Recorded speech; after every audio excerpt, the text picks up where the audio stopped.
Hi everyone, welcome to UTV Gooner and our show, The Shooting Lone Star with Ram from the Austin Gooners. Yes, bro, how are you?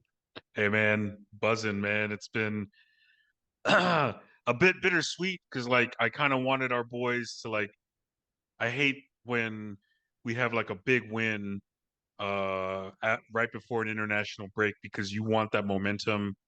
You just want to keep playing, right? Just keep going. But then the sweet side of it is we get to dwell on the victory for a long time and talk some shit. I mean, I wish it was I had more fun talking shit to United fans because I know more of them.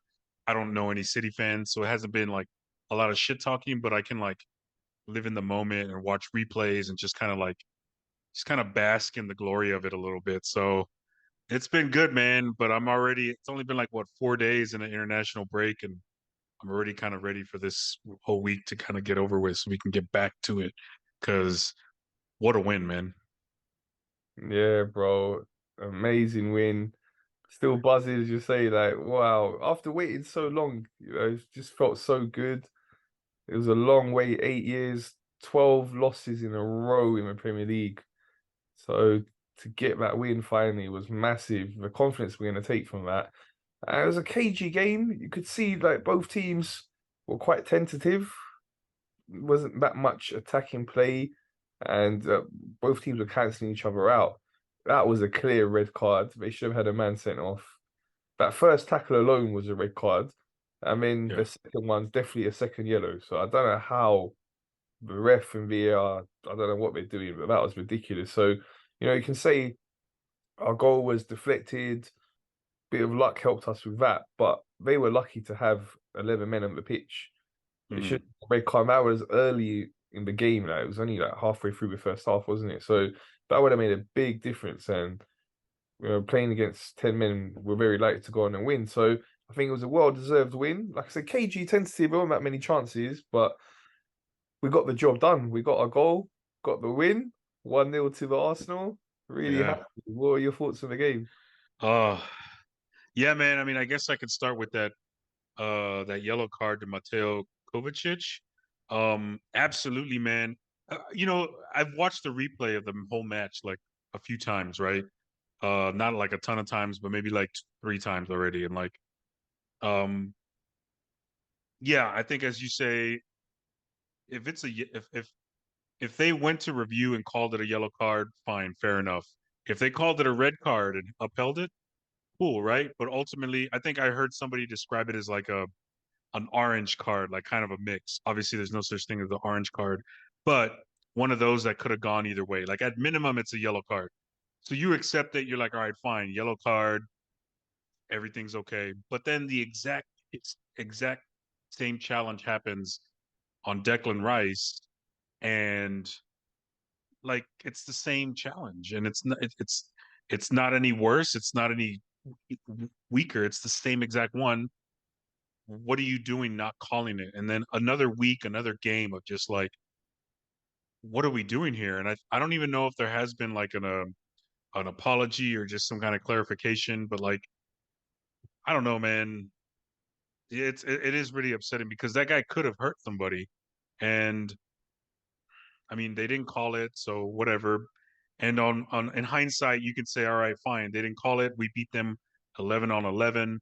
There's no excuses or whatever, but I think ultimately um that's another week where we're just like, what the fuck are these refs thinking? But moving past that, thinking about the whole game as a whole, um, I thought, yeah, the first half, very tentative, teams just kind of feeling each other out.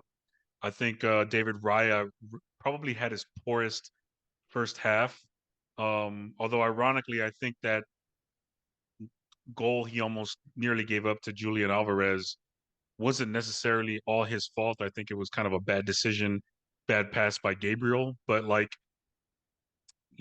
think over time, as they settled into the game, David Raya started stepping up and he had a better second half.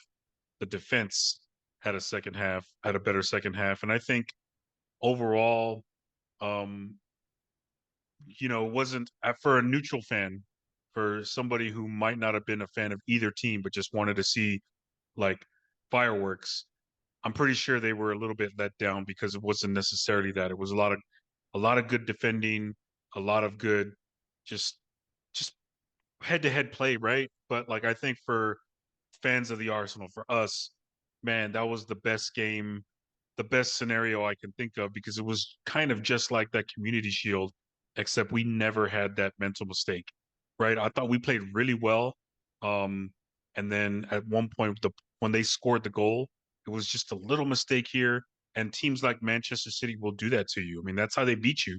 They grind out victories. They kind of squeeze the life out of you and bore you to death. And before you know it, you're down 1-0, and then you're down 2-0, and then you're down 3-0, and then you're like, what the fuck just happened?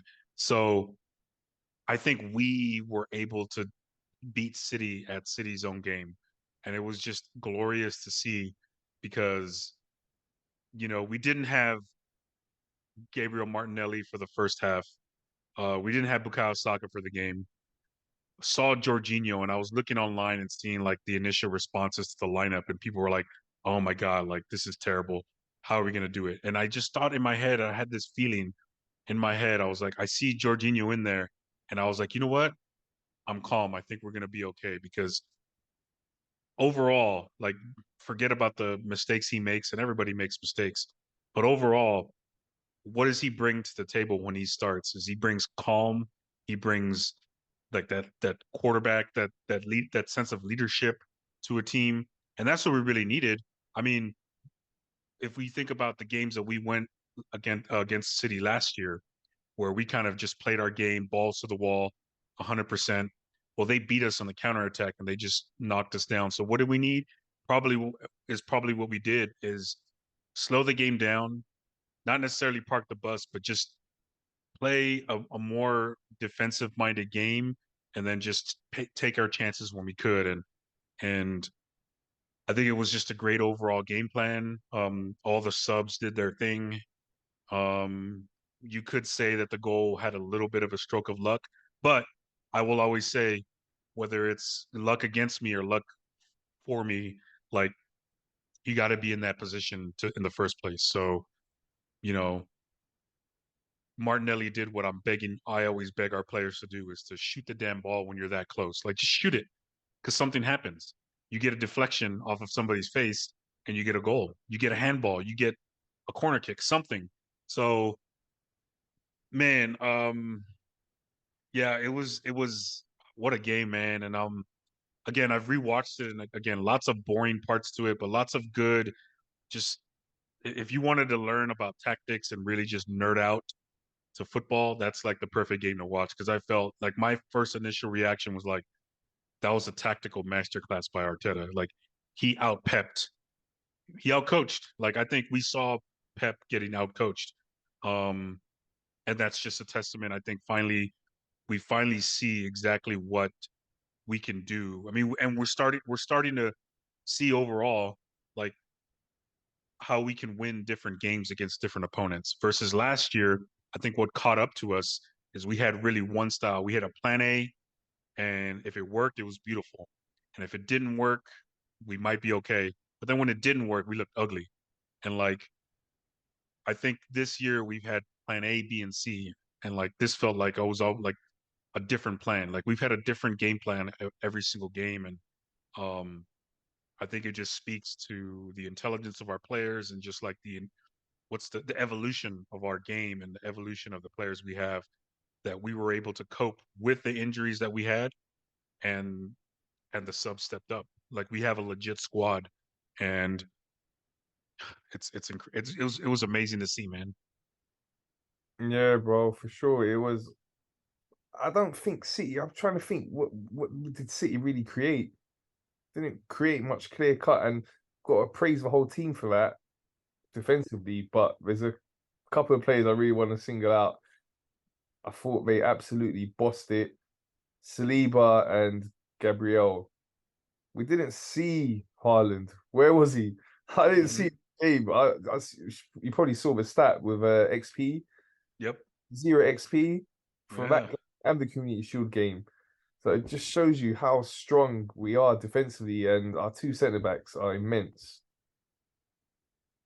Yeah, man. And I think there was one chance where there was I think somebody knocked in a cross in the box. David Raya kind of dove for it, and it was just out of the reach of Holland. Now, if and but whatever, like that was probably the clearest chance that he had individually.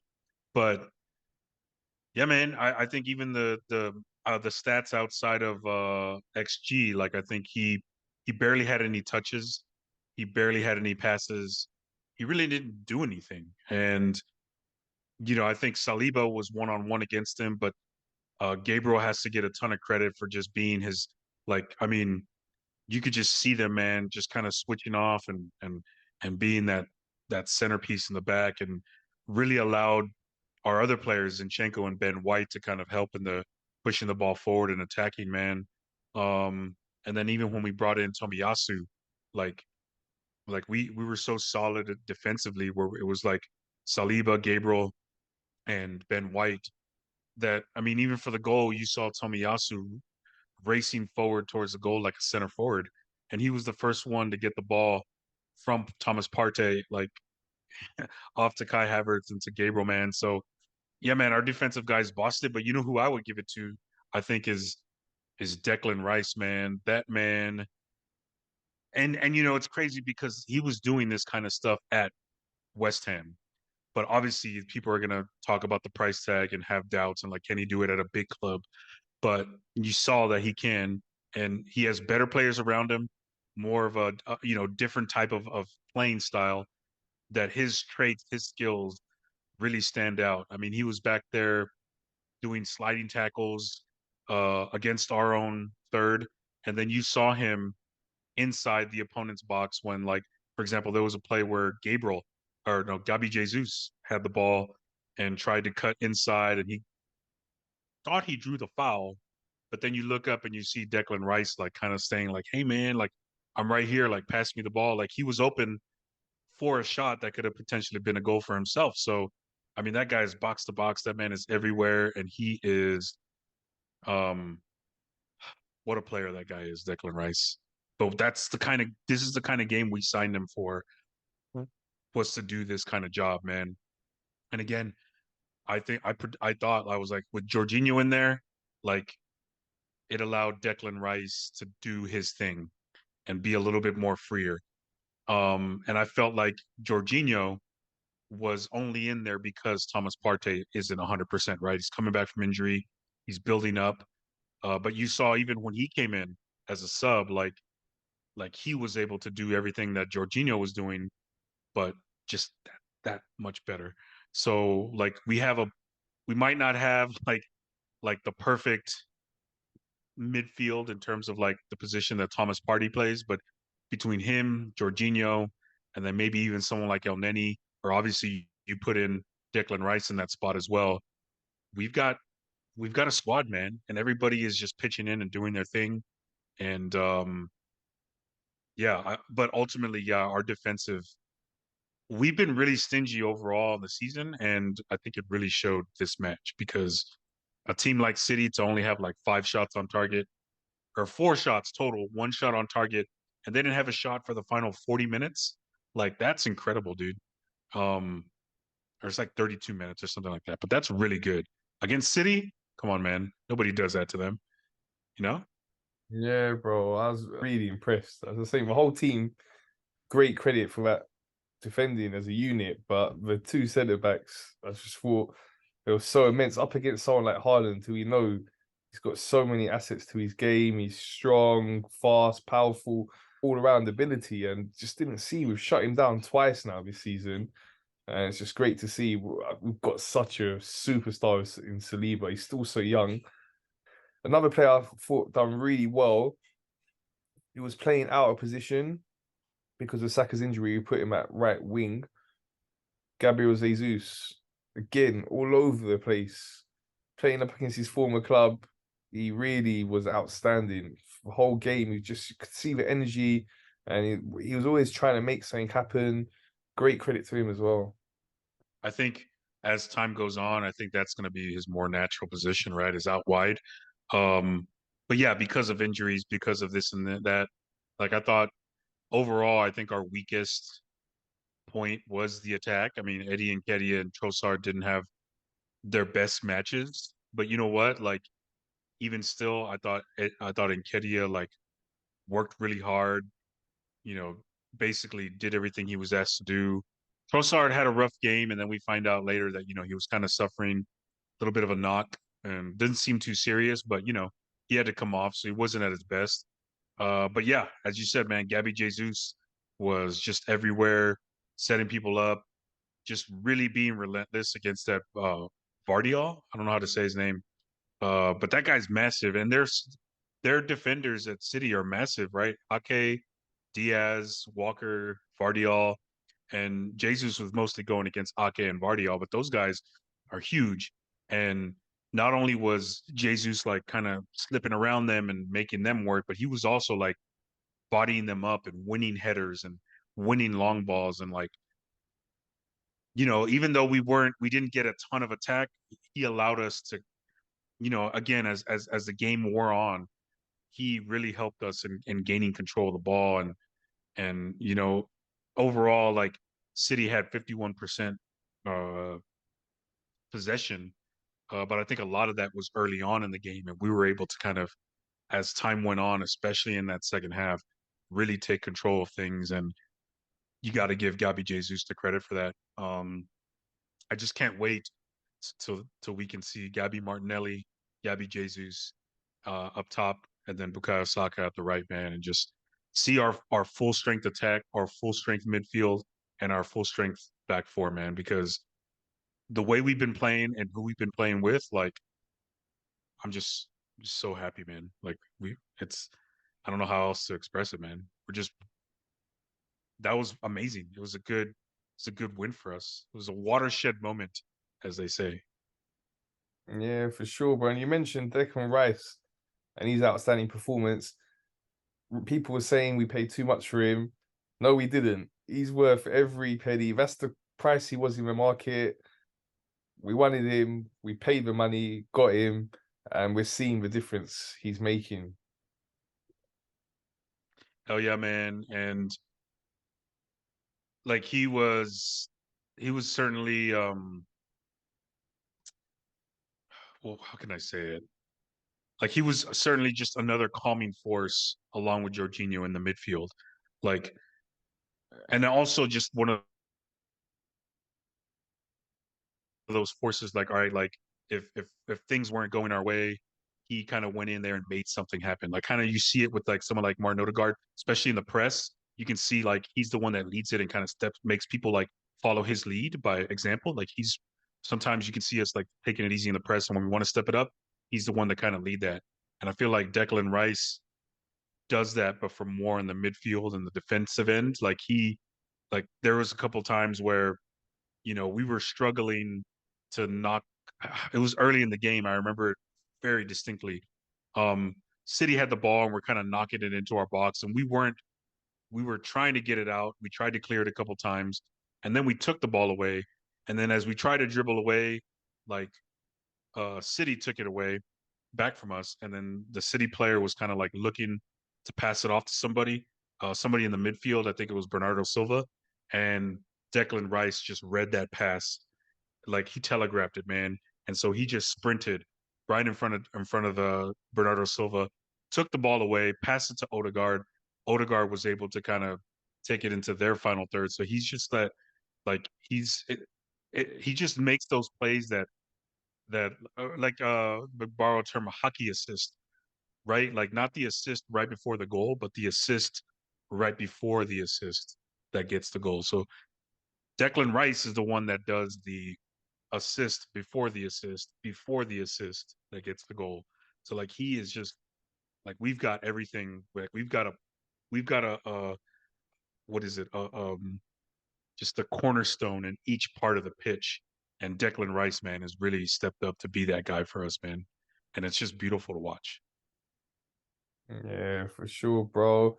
And Martinelli coming off a bench made a big impact. He's been out injured last few weeks. Great to have him back, and his directness, we know what he's like. He's relentless, always up and Mhm. down flank, and just kept pushing and pushing, and he got his rewards with that goal. Yeah, man, and yeah, as soon as he stepped in, man, you heard it in the crowd. I heard it in the replay. People stepping up and just getting really excited. But at the tavern here in Austin, like everybody, and we were all excited. Like, hey, man, like let's bring Martinelli. Martinelli, like let's go, let's go. And we saw him come in and just instant impact, man. Um, I think overall, I think he was the reason why we were able to kind of take control of the game and become a little bit more of an attacking force was just because of his threat. And then he got that shot early on that went straight to the keeper, but it was like, okay, like that's awesome, right? So we started seeing that more. And Martinelli, man, I mean, that's his style of play, right? Like that's why we love him and Saka together because Saka's a little bit more of the technician, if you will. Like he tries to beat you one way or the other. He's a little bit more like Allen Iverson in basketball, right? Like, but but Martinelli is just like a I don't know how to even like compare him to, but like that guy's just 100 miles an hour all the way, right? And eventually, like he's gonna score or he's gonna get a corner, he's gonna do something. But he galvanized the whole team, and that's what he did against City, man. He stepped in and just really, really like like allowed us to take control of the game, and the goal he got was 100% deserved. And I'm really glad that ultimately, like they rewarded it to him versus an own goal. Although you could probably call it an own goal, the broadcast called it an own goal. Um, yeah, man. I mean, he was right where he needed to be, and he did not hesitate. He saw once the ball came to Kai Havertz, you saw him creeping at the outside of the box, and Kai Havertz brought it down, and you just saw Martinelli like go straight to his spot, man. And then that's why Kai Havertz was able to just kind of like lay it off to him, and then boom, shot. So Martinelli was rearing to go, and like that's exactly what we needed, man. And then to be able to bring him off the bench, my God, like it was an amazing moment. Yeah, and Kai Havertz, hopefully he will get some confidence from now having an assist and a goal in his last couple of games. Yeah, man. So and with Kai Havertz, yeah, I'm happy that especially both games. I can't even remember. Do you know if he? I don't even know if he started that Bournemouth game. But yeah, as you said, being able to kind of just get that goal assist or the goal thing off his back, and now the assisting off his back, and especially coming off as a sub, like I think maybe we're gonna start seeing that experiment with him being a midfielder, maybe put on hold a little bit, especially with Thomas Partey coming back. Um, and maybe we might see him play a little bit more of a center forward, or maybe become more of a super sub type of player and kind of go where he needs to go. Now, granted, not 100% ideal given the price we paid for him, but ultimately, like, who cares, right? Like, that's not our money. I don't. I feel like sometimes pinning a price tag on a player is a little bit unfair, right? Like, ultimately, he's gonna find a spot on this team, and I think the past two games he was able to do it. And I think when we put him in, he looked really good, and I thought that he was able to, allow us again to take further control of the game. And as you saw, he got the assist, man. So, um, I think big things to come for our boy Kai Havertz. Yeah, for sure. That point about the price tag, and Mm, if he's not going to be a starter, it's a lot of money, but that's what it is. If you want to have a strong squad, sometimes you have to pay that kind of money for a player that's not going to be a starter. He's more going to be a backup option. hmm He's had a lot of game time because we've had injuries, but that's just the way it is. If we want to have a squad, you look at Man City squad, they got look at their bench for the value of the players that sit on their bench. So, I think that's just the way it is, and it's great that we can do that. We're in a position now to have this sort of a strong squad, and yeah, hopefully he'll get more confidence and continue to get better and better, and yeah, keep getting the goals and assists. Even if that's coming off the bench, it's a good option to have. That you can put him up front as a striker, put him in midfield. But versatility, I think he can play the wings as well if really needed as well. So yeah, great option to have. And as you were saying earlier, it's great to see our squad and all the different options that we have.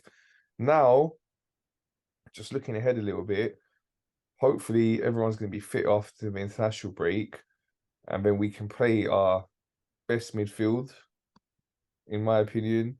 I know it's your opinion as well, and many other people.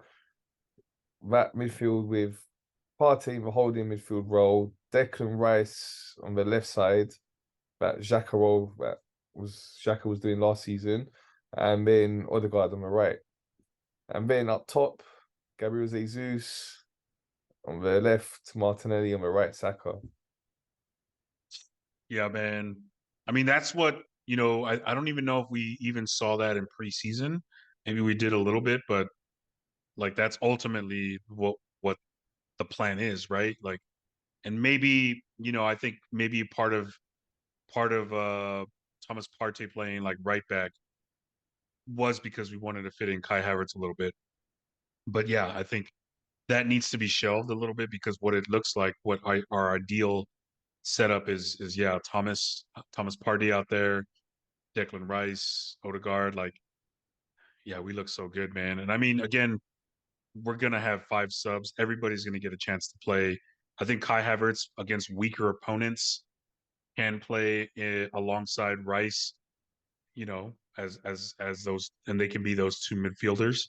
Um, because yeah, I think ultimately, again, what I mentioned it earlier, like what we saw, the way we played against Man City is not the way we played against like United, for example, or against Bournemouth or against um, PSV in Champions League, right? Like we had different game plans and different setups.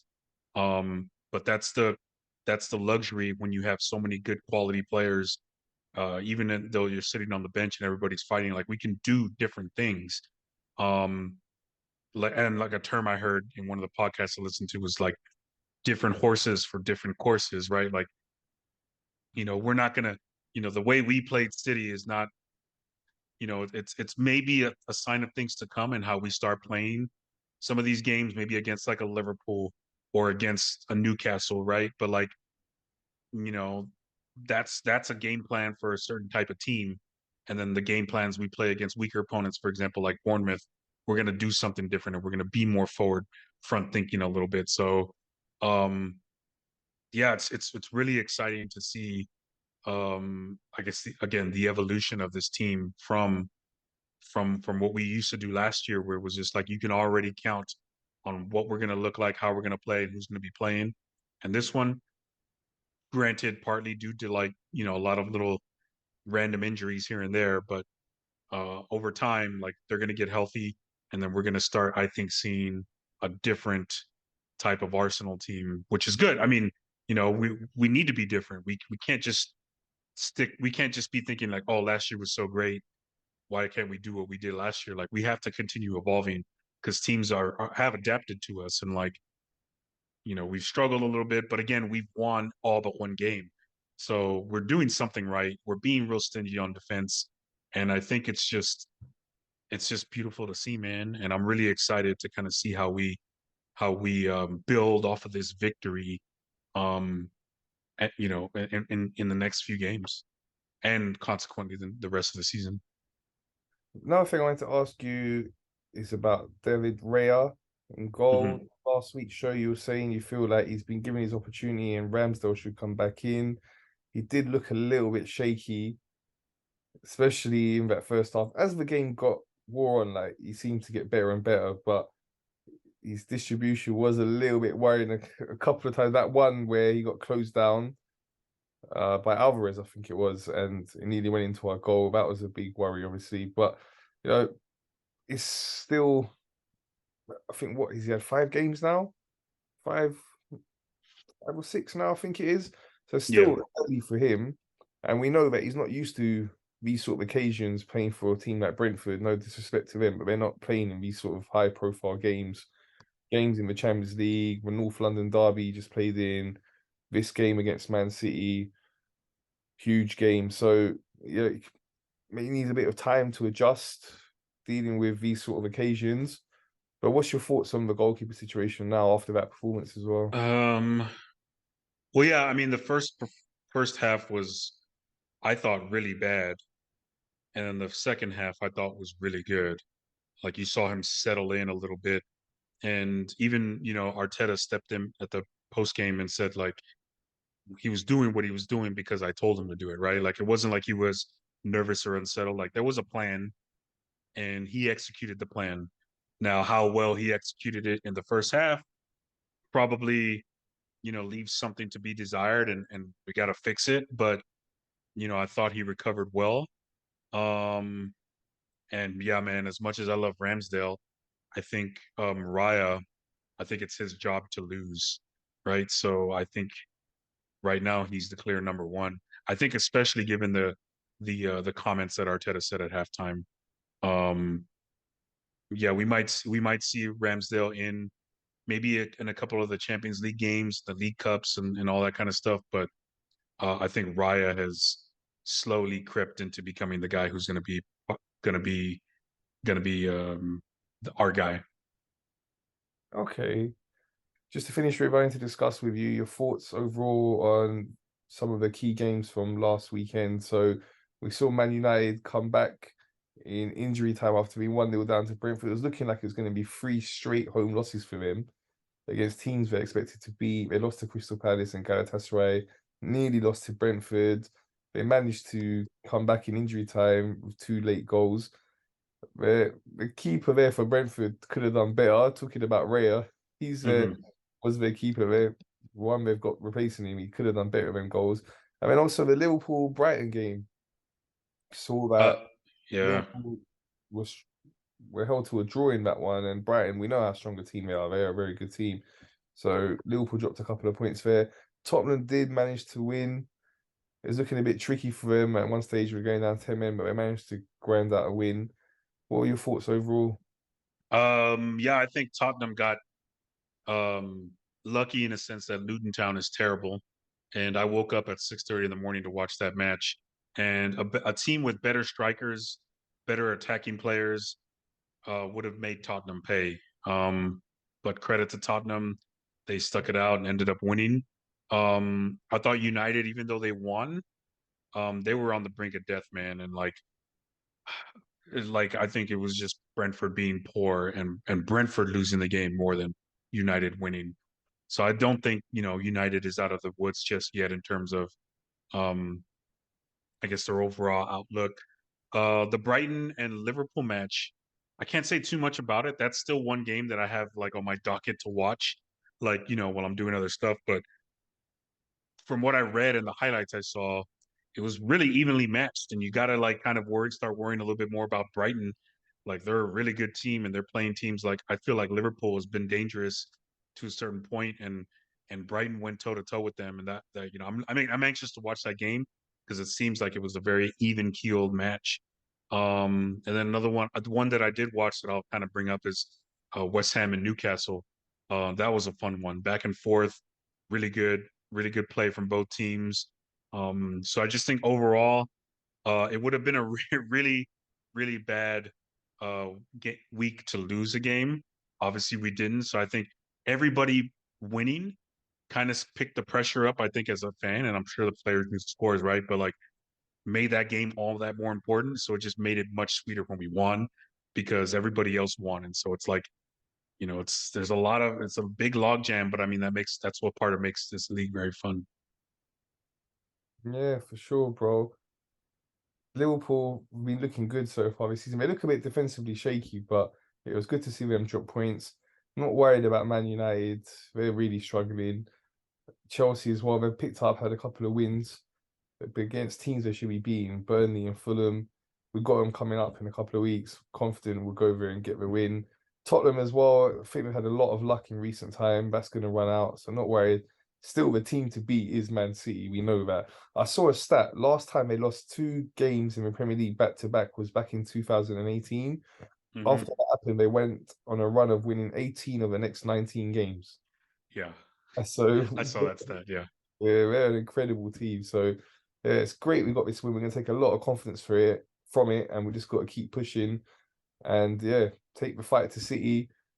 And I think Liverpool might stay up in around the title race. I think it's going to be between the three of us. But as I say, still Man City are the clear favourites. Yeah, man. I mean, but I think definitely what this win did was, I guess, insert us into the title race, if you will. And Yeah, I think it's still City's to lose right now. And yeah, I agree with you that Liverpool is going to be in the mix as well. But so are we. And so I think it's just going to, again, lots of games to play and lots to be decided. But yeah, we're going to be right there. It's kind of like when we announced ourselves. I don't know when it was kind of official, like, okay, Arsenal's sticking around. Probably when we beat Liverpool, to go to like 24 points or something like that. So around this time of year, where it was like, yep, here we are. That this was the game for that. Like it announced, here we are. Who knows what happens? But you gotta look at Arsenal as being one of the teams. Yeah, for sure, bro. Looking forward to the rest of this season. It's going to be great. Got the Champions League as well. We're still in the League Cup, FA Cup coming as well. So battling on all fronts. Let's hope we can secure some silverware by the end of the season. And look forward to discussing it all with you, bro. And see you on next week's show to speak about the Chelsea game. Thanks for your time today. My pleasure, man. Really glad to talk to you during the international break and really get to talking about this Manchester City win.